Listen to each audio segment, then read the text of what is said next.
Hello friends, आप सबका एक बार फिर से स्वागत है मेरे यूट्यूब चैनल पर। और यह है हमारे कहानी का भाग 27। अगर इसके पिछले वाले एपिसोड आप सबने नहीं सुने हैं तो प्लेलिस्ट में जाएं और इसे ज़रूर सुनें। पिछली कहानी का हम थोड़ा सा रिव्यू करेंगे और फिर अपने कहानी में आगे बढ़ेंगे। पिछले कहानी में हम सब ने सुना, मिस्टर मल्होत्रा की पार्टी से लौटते समय दिव्या के ऊपर अटैक होता है। वहाँ पर इतना भयानक अटैक होता है, उसके सारे बॉडीगार्ड मारे जाते हैं और उसकी सारी गाड़ियाँ ब्लास्ट हो जाती है। वशिष्ठ फिर सिक्योरिटी गार्ड के साथ आता है और उसे बचाकर जंगल में ले जाता है और वहाँ पर वे दोनों 2 दिन तक रहते हैं। अब आगे। वहाँ पर वे लोगों को रहते हुए 2 दिन हो गए थे और दिव्या सो जाती है। उसके बाद उसे ठंड लगती है और वशिष्ठ उसे कुछ भी ओढ़ाने के लिए चादर ढूंढता है, लेकिन उसे कुछ नहीं मिलता। अब आगे। वशिष्ठ ने धीरे से दिव्या को अपने पास खींचा। दिव्या अब उसके सीने से सट गई थी। उसके हाथ अब भी कांप रहे थे, लेकिन अब उसकी सांसें थोड़ी स्थिर हो रही थी। वशिष्ठ ने अपने दोनों हाथों से उसे कसकर थाम लिया ताकि उसके शरीर की गर्मी दिव्या तक पहुंच सके। कुछ पलों तक दोनों के बीच कोई बात नहीं हुई, बस दिलों की धड़कनों की आवाज़ थी और बाहर की हवा की सरसराहट। दिव्या के गर्म सांस जब वशिष्ठ के बदन से टकरा रहे थे, उसके शरीर में एक अंदर से अनकही सी बेचैनी भरने लगी। यह वही बेचैनी थी जो 4 साल पहले शिमला में सौम्या के करीब आने पर हुई थी, और उसने उस बेचैनी में जो नादानी किया था वो भूला नहीं था। वशिष्ठ दोबारा वही गलती नहीं करना चाहता था जो पिछली रात को हुई थी। उसने इधर उधर देखा। आग बुझ चुके थे, लेकिन उसकी अंगीठी अब भी लाल थी। वशिष्ठ ने दिव्या को धीरे से बेड पर सुलाया और उन आग पर लकड़ी डालकर फिर से आग जलाई। बची हुई लकड़ियों में से कुछ को एक दूसरे के ऊपर सजाया। उसने सभी कपड़ों को एक दूसरे के ऊपर जमा किया और फिर उसने अपना वही लाइटर वाला खंजर निकाला। उन कपड़ों के बीच में छेद बनाकर उन्हें कपड़ों की मदद से जोड़कर जगह जगह सिलाई की तरह गांठें लगाई और एक तरह से जोड़ते हुए एक चादर बना ली। अब उसके पास एक ढंग की चादर तैयार थी। वह चुपचाप आया और सोई हुई दिव्या पर वह चादर उड़ा दी, लेकिन अब ठंड उसे लगने लगी। उसने खुद को व्यस्त रखने के लिए बाहर चहलकदमी शुरू कर दी। थोड़ी देर तक झोपड़ी के बाहर चक्कर काटते हुए उसने कुछ एक्सरसाइज भी की ताकि शरीर गर्म रहे। जब उसने महसूस किया कि अब थोड़ी गर्मी महसूस हो रही थी, तभी उसकी कलाई में बंधे हुए घड़ी में से रेड वाइब निकलने लगी और उसके चेहरे पर एक मुस्कान आ गई। उसने मन ही मन कहा, लगता है रुद्र ने मेरा लोकेशन हैक कर लिया है। तो वह वापस झोपड़ी में आ गया। झोपड़ी में दिव्या आराम से सो रही थी। अब रात का आखिरी पहर था। जंगल में चिड़ियों की चरचराहट धीरे धीरे सुनाई देने लगी थी। उसी के साथ वशिष्ठ की आंखें भी भारी होने लगी। वह दिव्या के पास आकर बैठ गया और कब वहीं बैठे बैठे नींद की आगोश में चला गया, उसे खुद भी पता नहीं चला। सुबह हुई। दिव्या की आंखें धीरे धीरे खुली। उसकी आंखों के सामने सबसे पहला दृश्य था। उसकी नींद एक बार फिर से वशिष्ठ के शांत और चौड़े सीने पर खुली। उसने थोड़ा सिर उठाकर देखा। वशिष्ठ ने अपनी दोनों बाहें उसकी कमर के चारों ओर लपेट रखी थी और वह खुद वशिष्ठ के सीने पर सोई हुई थी। दिव्या ने देखा कि उसके ऊपर एक चादर ओढ़ी हुई है। उसने धीरे से अपनी डोरी वशिष्ठ के सीने पर टिकाई और उसका चेहरा निहारने लगी। वो हिली तो वशिष्ठ की नींद टूटने लगी, लेकिन उसने अपनी आंखें बंद भी नहीं रखी। उसका चश्मा अब भी आंखों पर लगा हुआ था। दिव्या को शरारत सूझी और उसने मन ही मन कहा, इसकी आंखों में ऐसा क्या है जो ये हर वक्त चश्मा लगाए रहता है। और फिर उसने धीरे से उसका चश्मा उतार दिया।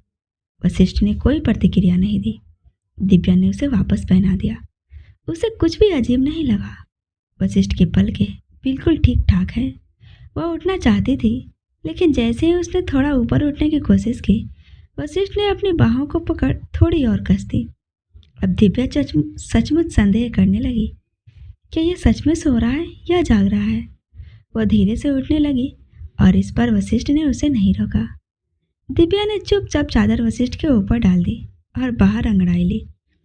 ठंडी सुबह की हवा ने उसके बालों को उड़ा दिया। वशिष्ठ भी अब धीरे से उठ बैठा। उसने झोपड़ी के बाहर खड़ी दिव्या को देखा और एक शांत सी मुस्कान उसके चेहरे पर फैल गई।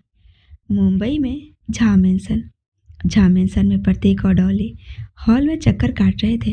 वहीं पर उसके बॉडीगार्ड भी खड़े थे। 2 दिन से दीवान झा का कुछ पता नहीं चल रहा था। प्रतीक डॉली पर गुस्सा करते हुए बोला, आज कोई नया नहीं है, जो वो गए हैं। आप उनके लिए परेशान होना बंद कर दीजिए, वह आ जाएंगे। डॉली उसे डांटते हुए बोली, प्रतीक, अगर वह कहीं भी जाते हैं तो कम से कम इतना तो कह कर जाते हैं कि वह कहीं जा रहे हैं और कुछ दिनों में आएंगे। लेकिन इस बार उन्होंने ऐसा कुछ नहीं कहा। क्यों?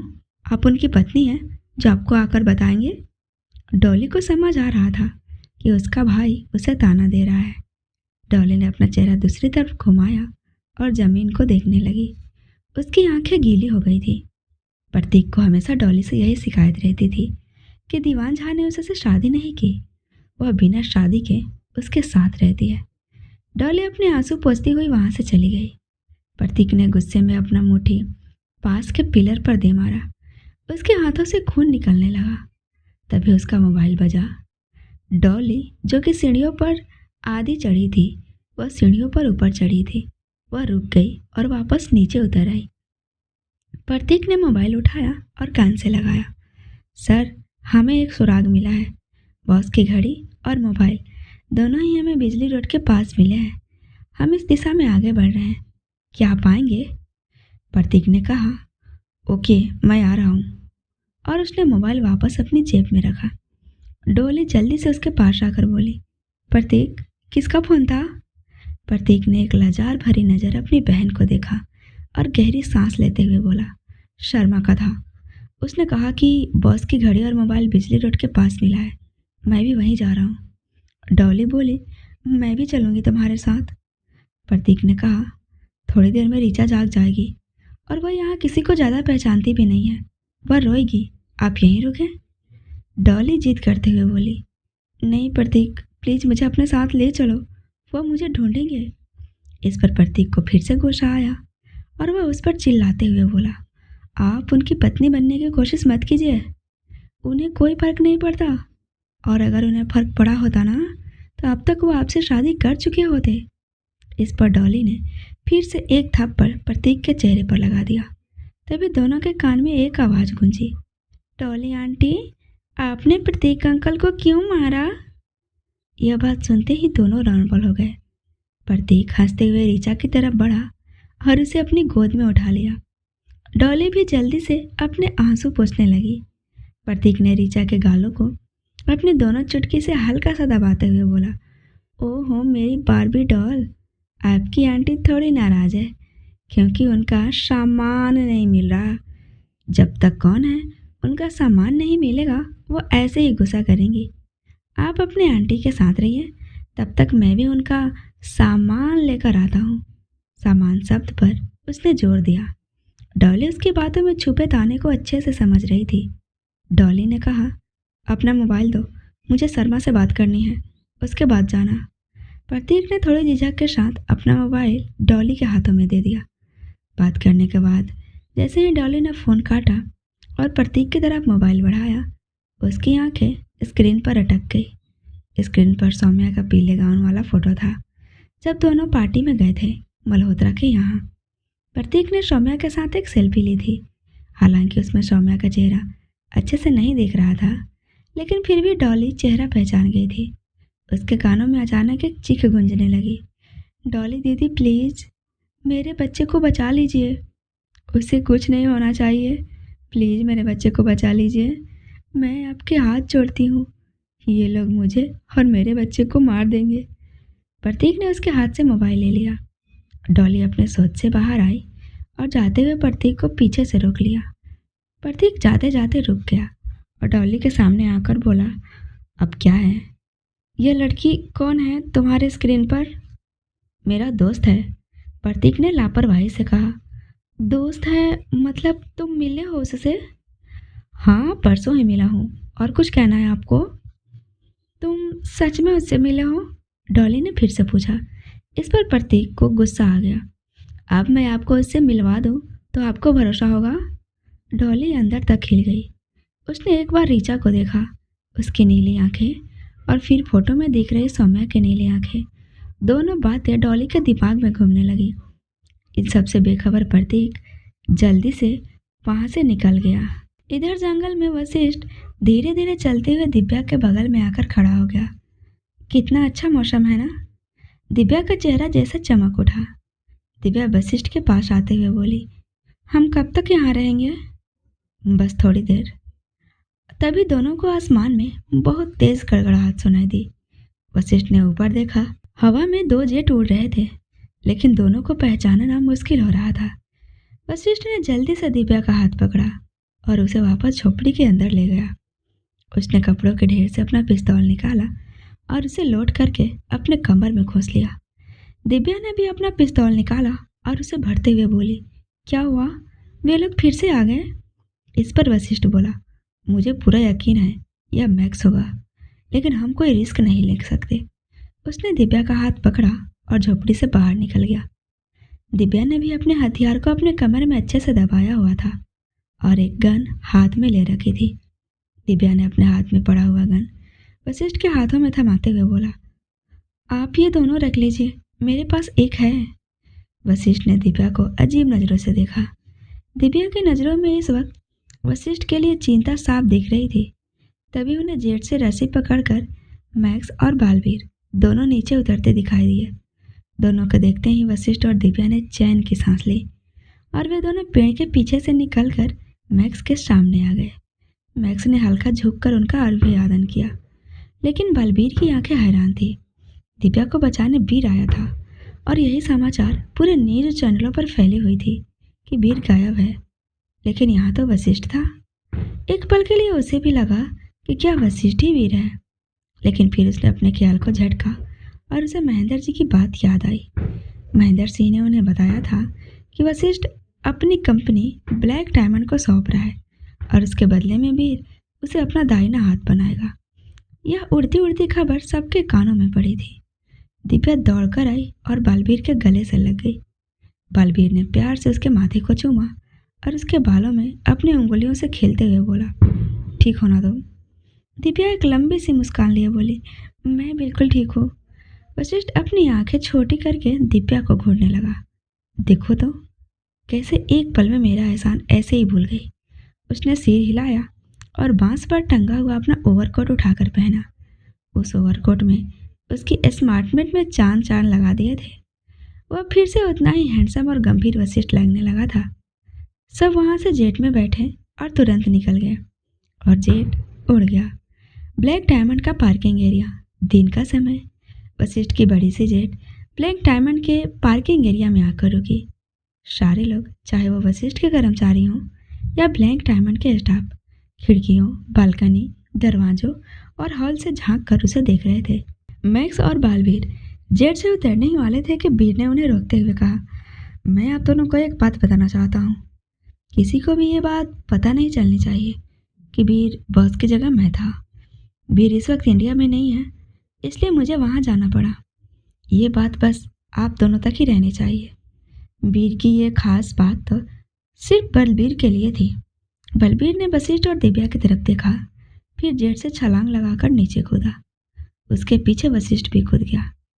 उसके चेहरे पर वीर का मास्क था। दिव्या ने अपना चेहरा एक रुमाल से ढका हुआ था और वो भी उनके पीछे चल पड़ी। बलबीर ने उसे एक पहले से खड़ी गाड़ी में बिठाया और बिना कुछ कहे गाड़ी अदानी हवेली की तरफ मोड़ दी। अदानी हवेली में सभी लोग मौजूद थे। जैसे ही दिव्या आई, ध्रुव दौड़ता हुआ अपनी माँ के पास आया और उसे जोर से गले लगा लिया। दिव्या ने अब भी वशिष्ठ का सफ़ेद कुर्ता पहना हुआ था, जिस पर खून के धब्बे लगे थे। जनार्दन राठी ने उसे गौर से देखा। दिव्या उनकी ओर बढ़ी और उन्हें गले लगा लिया। जनार्दन जी धीरे से बोले, तो ठीक है ना बेटा? और उनका गला भर गया। दिव्या आंखों में आंसू लिए बोली, पापा, आपकी बेटी इतनी कमज़ोर नहीं है। मैं बहुत स्ट्रांग हूँ और जब तक मैं अपना मकसद पूरा नहीं कर लेती, मुझे कुछ नहीं हो सकता। मैं अब जाकर नहा लेती हूँ, कपड़े बहुत गंदे हो गए हैं। इतना कहकर दिव्या वहाँ से चली गई। उसे अभी तक ये पता नहीं था कि माया माँ बनने वाली है। Dining area. कुछ समय बाद सभी लोग डाइनिंग टेबल पर बैठे थे। बलबीर के हाथ कंधे और पेट पर पट्टियां बंधी हुई थी।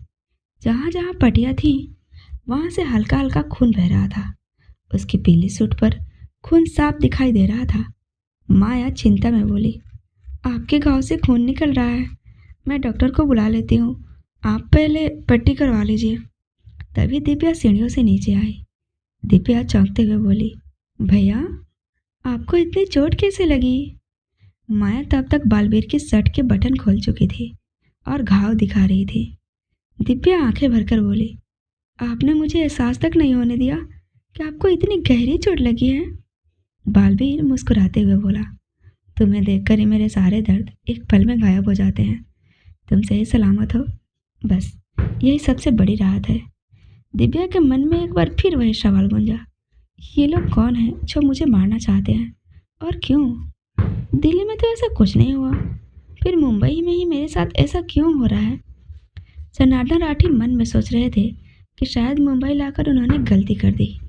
जनार्दन जी संजीदगी से बोले, बेटा तुम दिल्ली चलो, जब से तुम यहाँ आई हो तुम्हारे साथ बहुत कुछ गलत हो रहा है। दिव्या दृढ़ता से बोली, पापा मुझे जाना नहीं है, मुझे जानना है कि ये सब कर कौन रहा है। मैं सौम्या दीदी की सज़ा तो नहीं भुगत रही, कोई तो है जिसकी दुश्मनी सौम्या दीदी से काफ़ी ज़्यादा है। फिर उसे रात का मंजर याद आया कि किस तरह से गाड़ियाँ पटाखे की तरह ब्लास्ट हो रही थी और उसका मन दहल गया। उसने मन ही मन कहा, अगर वशिष्ठ टाइम पर नहीं आते तो पता नहीं क्या हो जाता। ध्रुव कुर्सी से उठते हुए बोला, सौम्या कौन है? यह सुनते ही पूरा कमरा चुप हो गया। माया ध्रुव के पास आई और उसके सिर पर हाथ फेरा और मुस्कुराकर बोली, सौम्या तुम्हारी मम्मी की सबसे अच्छी दोस्त थी। ध्रुव ने फिर कहा, अब कहाँ है वो? माया हल्के से हंसते हुए बोली, बहुत दूर है बेटा, जब आएंगी तो तुम्हें जरूर मिलवाएंगे। अनु प्यार से उसके सर पर हाथ रखते हुए बोली, और तुम्हारा एक भाई भी आने वाला है जो तुम्हारे साथ खेलेगा। दिव्या चौंक गई, भाई? लेकिन मैं तो प्रेग्नेंट नहीं हूँ। इसके इस मासूमियत भरे सवाल पर सभी खिलखिलाकर हंस पड़े और दिव्या ने शर्म से अपना सर झुका लिया। फिर बहुत ही धीमे और मासूमियत से बोली, आप क्या कहना चाह रही हैं? मुझे कुछ भी समझ नहीं आ रहा। श्रद्धा माया की तरफ देखते हुए बोली, ओहो बुद्धू सौम्या दीदी, माया भाभी माँ बनने वाली हैं। दिव्या चौंक गई और माया को गले लगा लिया। ओह माय गॉड, सच में? और किसी ने बताया क्यों नहीं? बालवीर बोला, हमें कहाँ पता था, हमें तो कल ही पता चला। श्रद्धा बोली, अगर बलवीर भैया को चोट नहीं लगती तो हमें पता भी नहीं चलता। यह तो कितने दिन से अपनी तबीयत को इग्नोर कर रही थी। शांति जी ने भी सहमति में कहा, मैं तो कह ही रही थी डॉक्टर को दिखा लो, पर हर बार टाल रही थी। दिव्या ने माया को जोर से गले लगाया। अब कोई काम नहीं करेंगी हमारी माया दीदी, अब बस नन्हे मेहमान का ध्यान रखेंगी। माया ने कहा, मुझे कोई दिक्कत नहीं है दिव्या, मुझे ध्रुव के काम अच्छे लगते हैं। इस पर ध्रुव बोला, मैं अपने सारे काम खुद करूँगा, खुद से नहाऊंगा, रेडी हो जाऊंगा, होमवर्क भी कर लूँगा। सभी लोग मुस्कुरा दिए। फिर वे लोग साथ बैठकर खाना खाने लगे। डार्क हेवन, रत्नावली बंगला। वशिष्ठ हवेली से सीधे अपने रत्नावली बंगले के उस खुफिया कमरे में आया जिसे सब डार्क हेवन के नाम से जानते थे। यह जगह उसके बंगले की सबसे गुप्त, सबसे खतरनाक जगह थी। चारों तरफ अंधेरा, सन्नाटा और दीवारों पर उभरे पुराने जख्मों जैसे निशान। यह कमरा डर और गुप्त सूचनाओं का अड्डा था। कमरे के बीचों बीच 3 लोगों को रस्सियों से बांधकर उल्टा लटकाया गया था। वे लोग छटपटा रहे थे। उनके सिर के ठीक नीचे आग की लपटें जल रही थी, जिनकी गर्मी उनके चेहरों तक पहुंच रही थी और उनकी सांसों में भय का जहर घोल रही थी। उन तीनों की हालत बेहद दयनीय थी। उनके सिर से पसीना बह रहा था, बाल बेतरतीब उजले हुए थे, कपड़े फटे हुए और चेहरे खून व धूल से सने थे। उनके मुंह में कपड़ा ठूसा गया था ताकि वे चिल्ला न सके और हाथ पीछे की ओर कसकर बांधे गए थे। वशिष्ठ धीरे धीरे उनकी तरफ बढ़ा। उसकी आंखों में आग थी, चेहरा शांत लेकिन बेहद खतरनाक। कमरे में वीर पहले से ही मौजूद था और उसके साथ बैठी टीम ने इन तीनों को यहाँ लाकर बांधा था। वीर ने एक इशारा किया। मैक्स आगे बढ़ा और उनमें से एक के मुंह से कपड़ा निकाल दिया। वह आदमी जोर जोर से हाँफने लगा मानो सांस वापस मिली हो। वशिष्ठ की आवाज़ गूंजती है, गहरी, सख्त और सीधी। बोलो, किंग दादा कहाँ है? आदमी ने सिर झुकाया लेकिन चुप रहा। वशिष्ठ ने फिर पूछा, इस बार और नज़दीक जाकर। उसका चेहरा आग की चमक में और ज़्यादा खतरनाक लग रहा था। मैं तुम्हारे जैसे बहुत देख चुका हूँ। अगर तुमने अभी नहीं बताया तो अगली बार आग सिर्फ नीचे नहीं, ऊपर भी होगी। वीर ने एक बटन दबाया और आग की लपटें 1 इंच और ऊपर उठ गई। अब तीनों आदमी चीखने लगे।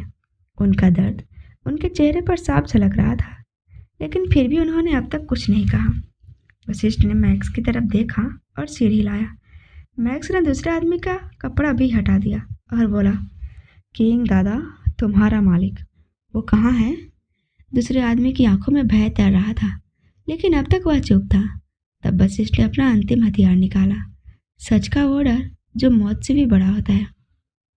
मुझे पता है तुम लोग किंग दादा के आदमी हो। अब मैं ये भी जानना चाहता हूँ कि किंग दादा किसके लिए काम और क्यों कर रहा है, और अगला निशाना कौन है? तीसरे आदमी का चेहरा हिलने लगा, मानो उसके सब्र का बांध टूट रहा हो। कमरे में जलती आग की लपटें अब और भी तेज हो चुकी थी। पसीने और भय की गंध हवा में तैर रही थी। तीसरे आदमी ने आखिरकार बोलना शुरू किया। उसका मुंह कांप रहा था, आवाज़ कांपती हुई लेकिन सच्चाई से भरी थी। तीसरा आदमी हाँफते हुए बोला, हमें सिर्फ पैसा मिला था साहब, बहुत मोटा पैसा।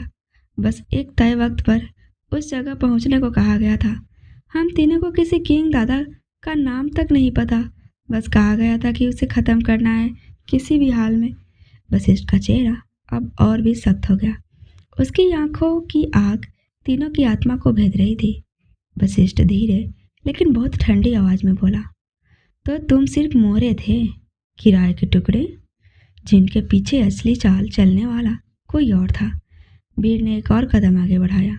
अब उसकी बारी थी। उसकी आंखों में गुस्से की कोई सीमा नहीं थी। वह गुस्से में दहाड़ा, तुम लोगों ने हमें मूर्ख समझा है, मासूमा की जान लेने की कोशिश की, और अब कह रहे हो तुम्हें कुछ पता नहीं? वह गुस्से से कांप रहा था। अगले ही पल वीर ने अपने जैकेट की जेब से एक चमकता हुआ धारदार खंजर निकाला। उसकी धार आग की लपटों में चमक रही थी।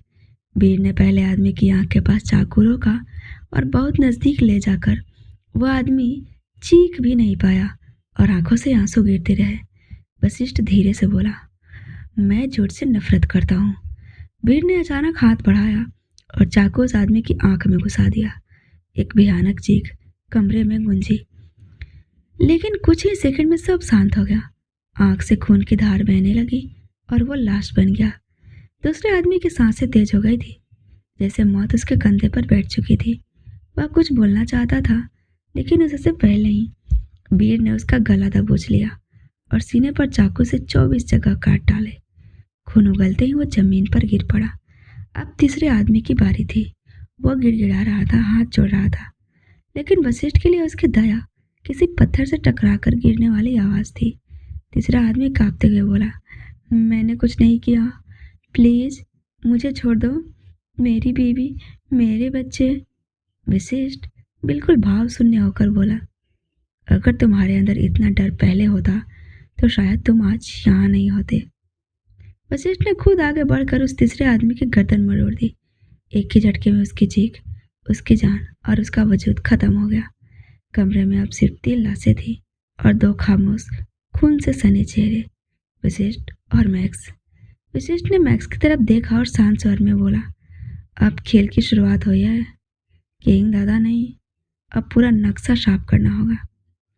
वंदना अपने बड़े से सरकारी बंगले के डाइनिंग एरिया में बैठी थी। सोफे पर उसकी गोद में उसका लैपटॉप रखा था। वह बिना रुके स्क्रीन पर आंखें गड़ाए कीबोर्ड पर अपनी उंगलियां तेजी से चला रही थी। जहां दुनिया में लोग एक दूसरे की प्राइवेसी भंग करने के लिए डिजिटल एआई का सहारा लेते हैं, वहीं कुछ ऐसे भी होते हैं जो हैकिंग की दुनिया में महारथी होते हैं।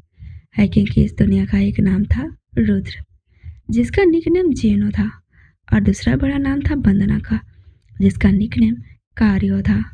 इन दोनों की असली पहचान कोई नहीं जानता था। दोनों किसी भी डिजिटल सिस्टम को हैक करने में उस्ताद थे, चाहे कितना भी कठिन कोड क्यों ना हो। उनके लिए उसे हैक करना मानो एक निवाले जैसा था। इस वक्त वंदना यही कर रही थी। उसने अपने दिमाग का इस्तेमाल करके नील और रुद्र दोनों का मोबाइल हैक कर लिया। फिर दोनों के मोबाइल से एक दूसरे को एक मैसेज भेजा, चलो आज रात को पार्टी करते हैं। पार्टी ना तो होटल में करेंगे, ना रेस्टोरेंट में, और ना ही किसी क्लब में।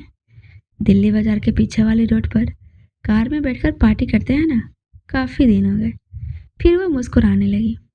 स्थान अग्निहोत्री बेला। दोपहर का खाना खत्म हो चुका था। घर में एक शांति सी पसरी हुई थी। सभी अभी अपने अपने कमरों में आराम कर रहे थे, लेकिन उस सन्नाटे को किसी के गुस्से से भरी तेज चाल ने तोड़ दिया। वशिष्ठ अग्निहोत्री, उसकी आंखें अंगारे बरसा रही थी। उसके दिमाग में रात के घटनाक्रम की जैसे फिल्म चल रही थी। फ्लैशबैक।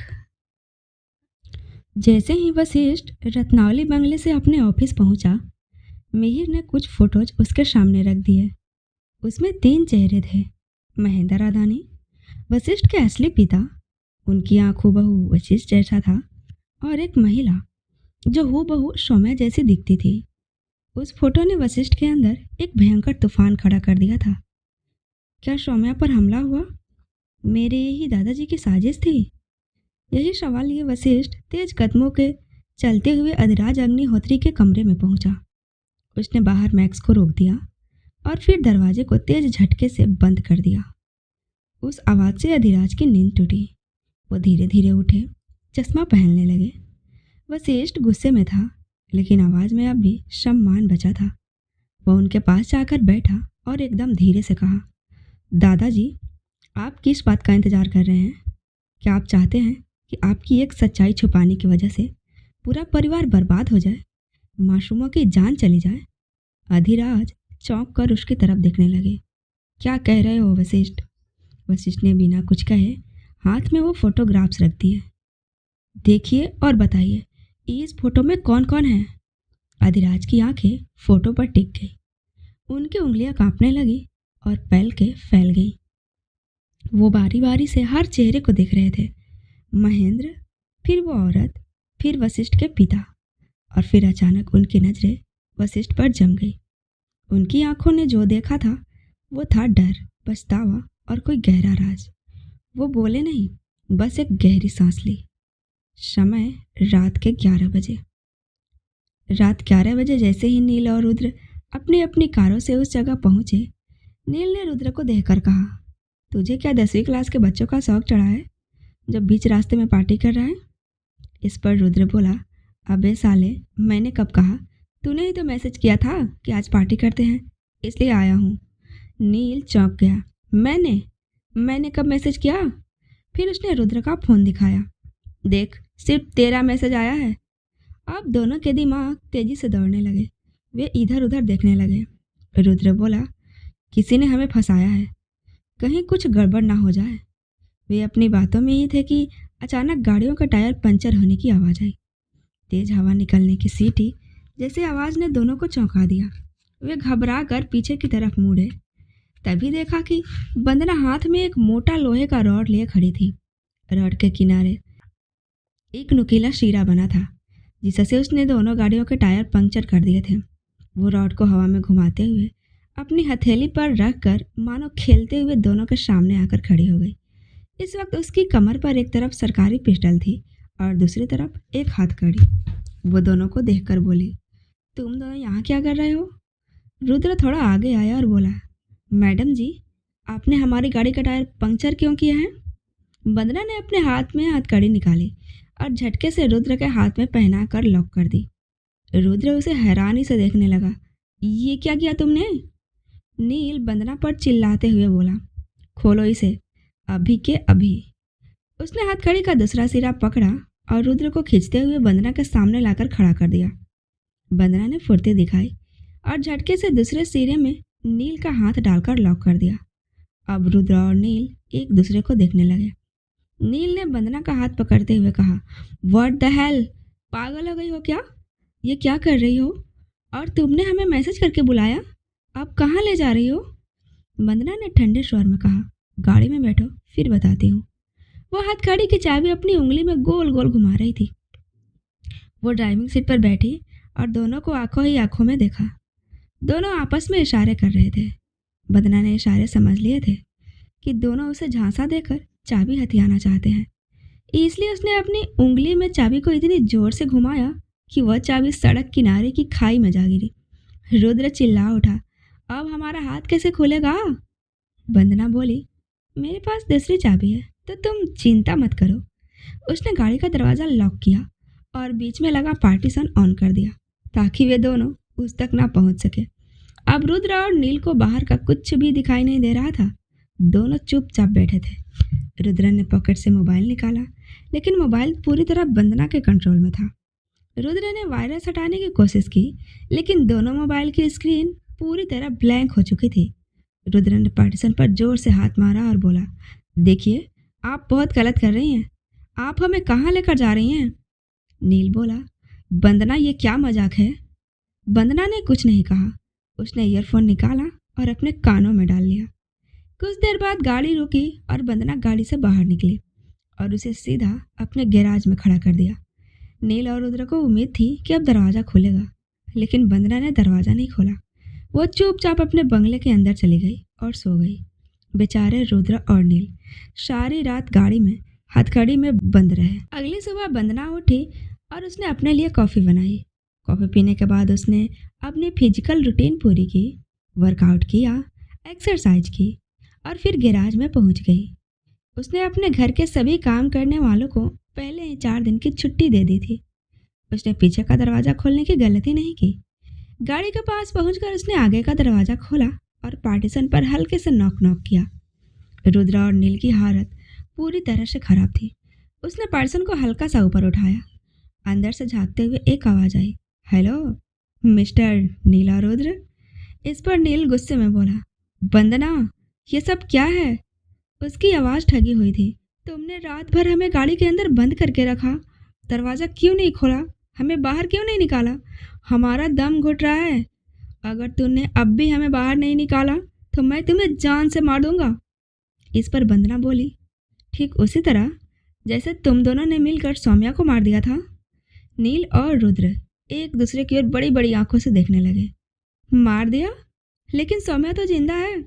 वो जिंदा नहीं है, वंदना ने कहा और धीरे धीरे पार्टीशन को नीचे करने लगी। यह देखकर रुद्र और नील फिर से घबरा गए। रुद्र जल्दी से बोला, ओके, तुम्हें जो पूछना है पूछो, क्या पूछना चाहती हो? वंदना ने पार्टीशन को थोड़ा ऊपर किया।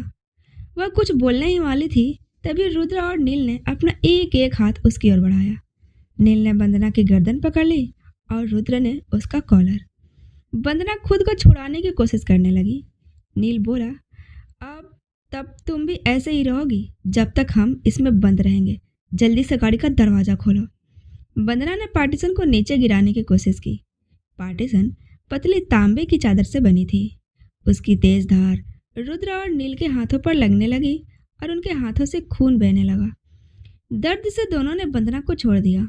वंदना वापस गाड़ी से बाहर निकली और गाड़ी के शीशे पर नॉक करते हुए बोली, तुम दोनों चाहे जो कर लो, जब तक मुझे सौम्या के बारे में नहीं बताते तब तक तुम दोनों को यहाँ से निकलने नहीं दूंगी। और अब मैं जा रही हूँ। अरे हमें खोलो तो सही। मौका तो दिया था तुम दोनों को बोलने का, लेकिन तुम दोनों ने उसे गवा दिया। कहा था ना, चालाकी मत करना मुझसे। रुद्र और नील की हालत अब हद से ज़्यादा खराब हो चुकी थी। उन्होंने हाथ जोड़कर गिरते हुए कहा, वंदना प्लीज़ हमें बाहर निकालो, हम मर जाएंगे यहाँ थोड़ी देर में। अब हम बताएंगे ना। वंदना उन पर रहम दिखाने वालों में से नहीं थी। उसने अपने गर्दन को शर्ट से ढका और बोली, तुम मर जाओ, और वहाँ से चली गई। रुद्र और नील एक दूसरे को देखकर बोले, ये पागल हो गई है क्या? कोई मौका ही नहीं दिया बोलने का। हम तो बस यही कहने जा रहे थे कि सौम्या जिंदा है। रुद्र बोला, सच में ये पूरी तरह पागल हो गई है। पता नहीं अब कब आएगी। ऐसे ही रहे तो हम यही मर जाएंगे। तभी वंदना दरवाजे का बड़ा सा शटर गिरा दिया और उस पर ताला लगाकर चली गई। यह देखकर दोनों की आंखें डर से फैल गई। उस गाड़ी के अंदर अब कहीं से भी हवा आने की जगह नहीं थी। दोनों बाहर निकलने की कोशिश करने लगे। उनके पास सिर्फ एक ही रास्ता था, शीशा तोड़कर बाहर निकलना। लेकिन शीशा तोड़ने के लिए कोई और औजार नहीं था। नील और रुद्र ने सबसे पहले उस मेटल के दीवार को तोड़ने की कोशिश की जो पार्टीशन के रूप में उनके सामने थी। इधर न्यू फैशन डिजाइनिंग कंपनी में हलचल मची हुई थी। नील का असिस्टेंट सुनील बुरी तरह परेशान था। वह बार बार घबराए हुए नील को फ़ोन कर रहा था, लेकिन फ़ोन लगातार स्विच ऑफ जा रहा था। सुबह सुबह उसे एक शॉकिंग कॉल आया था। उसकी कंपनी के सभी रेगुलर मटेरियल सप्लायर्स ने सप्लाई देने से मना कर दिया था। उनका कहना था, सर, हमारे पास अचानक कॉटन की भारी कमी हो गई है और कम से कम 10-15 दिन तक हम कोई भी कच्चा माल उपलब्ध नहीं करवा पाएंगे। यह सुनकर सुनील के पैरों तले जमीन खिसक गई। डेडलाइन नज़दीक थी, ऑर्डर्स भारी थे और फैब्रिक जीरो। वो माथे का पसीना पोंछते हुए बड़बड़ाया, इससे तो कंपनी की इज्जत ही मिट्टी में मिल जाएगी। और ये नील सर फ़ोन नहीं उठा रहे हैं। नहीं, अब और इंतज़ार नहीं कर सकता। मुझे घर जाकर देखना ही होगा, आखिर हो क्या रहा है। सुनील जल्दी जल्दी ज़रूरी फाइलें समेटता है, कार की चाबी उठाता है और तेज़ी से कंपनी से निकल जाता है। दिव्या का ऑफिस केबिन। दोपहर का समय। दिव्या अपनी कुर्सी पर बिल्कुल स्थिर बैठी थी, अपनी दोनों हथेलियों पर चेहरा टिकाए हुए। उसकी आंखें सामने खुले लैपटॉप स्क्रीन पर टिकी थी, जहां ब्रेकिंग न्यूज लगातार चल रही थी। रुद्र इंटेलिजेंस प्राइवेट लिमिटेड के सॉफ्टवेयर में भयानक वायरस अटैक। मुंबई की कई कंपनियों का सिस्टम पूरी तरह से ठप पड़ गया है। 24 घंटे में करोड़ों का नुकसान। कंपनी के सीईओ रुद्र अग्निहोत्री का कोई पता नहीं है। उसने आंखें कुछ और फोकस की और होठों पर एक हल्की सी खतरनाक मुस्कान उभरी। दिव्या धीरे से अपनी सांस के साथ बुदबुदाते हुए बोली, तुम दोनों ने जब तक सच बताने से इनकार कर ही दिया है, तो अब भुगतने की बारी तुम्हारी है। शुक्र मनाओ, सिर्फ 15 दिन के लिए कॉटन को बंद किया है। अगर ये 15 दिन में तुमने मुझे कुछ भी नहीं बताया ना नील भारद्वाज, तो मैं तुम्हें बर्बाद कर दूंगी। वो जरा सी झुकी, माइस को क्लिक किया और स्क्रीन बंद कर दिया। See you in the evening, bye bye. जैसे स्क्रीन ब्लैक हुई, उसके चेहरे पर की मुस्कान भी ढल गई। अचानक उसकी आंखों के सामने वही पुराना मंजर घूम गया। सौम्या दीदी एक मासूम बच्चे के साथ बेड पर ऐसी हालत में। दिव्या का दिल कांप उठा। उसके कानों में फिर से वही मासूम बच्चे की चीखने गूंजने की आवाज़ें आने लगी। उसने एकदम से अपनी आंखें बंद कर ली, लेकिन ध्रुव का मासूम चेहरा उसकी आंखों में उतर गया। 4 साल पुराना वो जख्म फिर से हरा हो गया था। उसका सीना दर्द से भर उठा और आंखें चुपचाप भीगने लगी। वो फुसफुसाई, तुमने जो मुझसे छीना था, अब मैं तुमसे सब कुछ छीन लूंगी। सौम्या दीदी की मौत बेवजह नहीं जाएगी। अग्निहोत्री बेला। शाम का समय। मीरा अग्निहोत्री का रो रो कर बुरा हाल था। उनकी आंखों में रात भर की जागी बेचैनी साफ झलक रही थी। पास ही बसु अग्निहोत्री और संजू उन्हें लगातार संभालने की कोशिश कर रहे थे। इधर इष्ट और दौलत अग्निहोत्री बराबर अपने फ़ोन पर कुछ न कुछ तलाश रहे थे। कभी किसी ऑफिस कांटेक्ट को कॉल, कभी पुलिस को मैसेज। हर तरफ सिर्फ एक ही सवाल था, रुद्र कहाँ है। तभी वशिष्ठ अग्निहोत्री मैक्स के साथ तेजी से घर में दाखिल हुआ। उसके चेहरे पर चिंता साफ थी, माथे की नसें तन चुकी थी। कल शाम से रुद्र का कुछ अता पता नहीं है और अब 24 घंटे बीत चुके हैं। उसकी आवाज़ में झुंझुलाहट भी थी और घबराहट भी। सबसे बड़ी बात यह थी कि रुद्र की कंपनी रुद्र इंटेलिजेंस एलटीडी के सारे सिस्टम में एक खतरनाक वायरस अटैक हो चुका था। और वायरस इतना एडवांस है कि सर्वर ही रन नहीं हो रहे हैं, सारा डेटा लॉक है। जिन जिन कंपनियों में रुद्र इंटेलिजेंस का सिक्योरिटी सिस्टम इंस्टॉल है, वहाँ सर्वर क्रैश हो गया है। क्लाइंट्स पैनिक में हैं और लगातार कॉल्स आ रहे हैं। वशिष्ठ ने गहरी सांस लेते हुए कहा, 24 घंटे बीत गए और अभी तक कंपनी ने कोई रिकवरी एक्शन नहीं लिया है।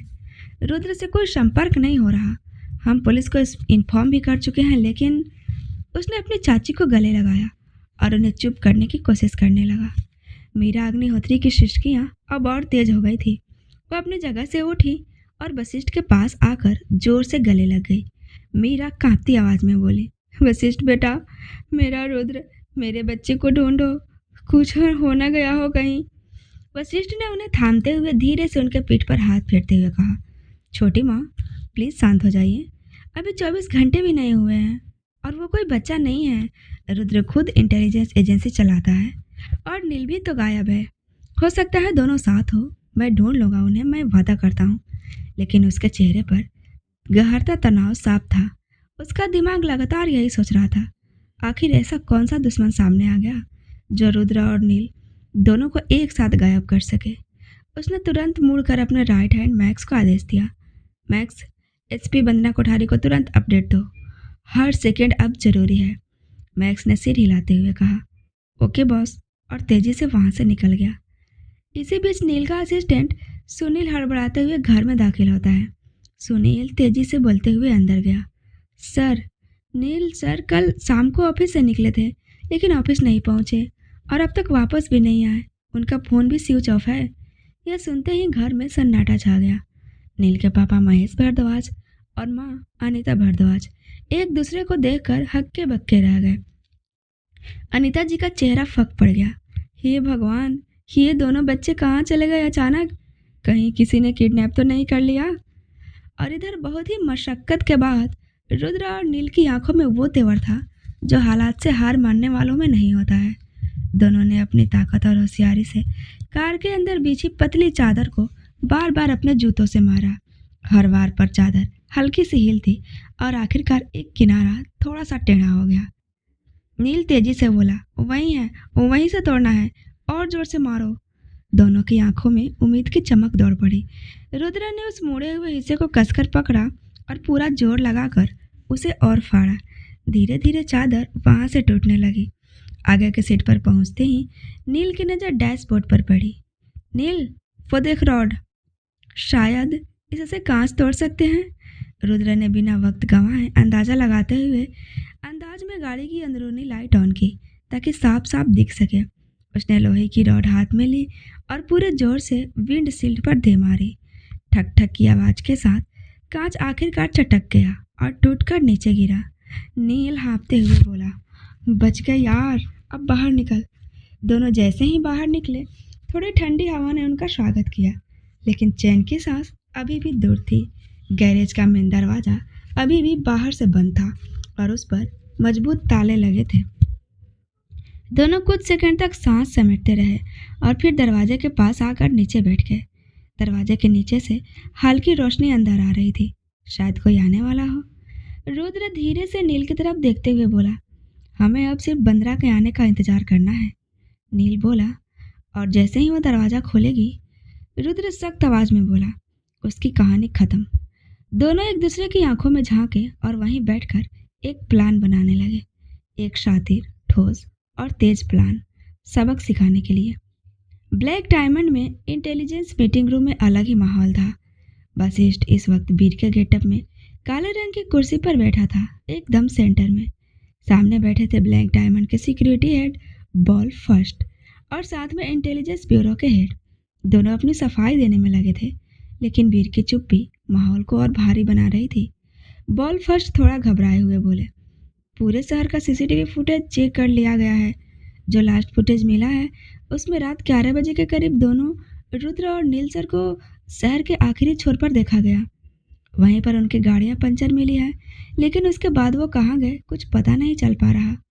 इंटेलिजेंस हेड तेज आवाज में बोला, उसके ठीक आधे घंटे बाद आईपीएस वंदना कोठारी की गाड़ी उसी रास्ते से अंदर जाती हुई मिली।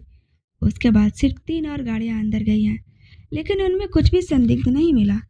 हमने उन गाड़ियों के मालिकों से बात की, कोई क्लू नहीं।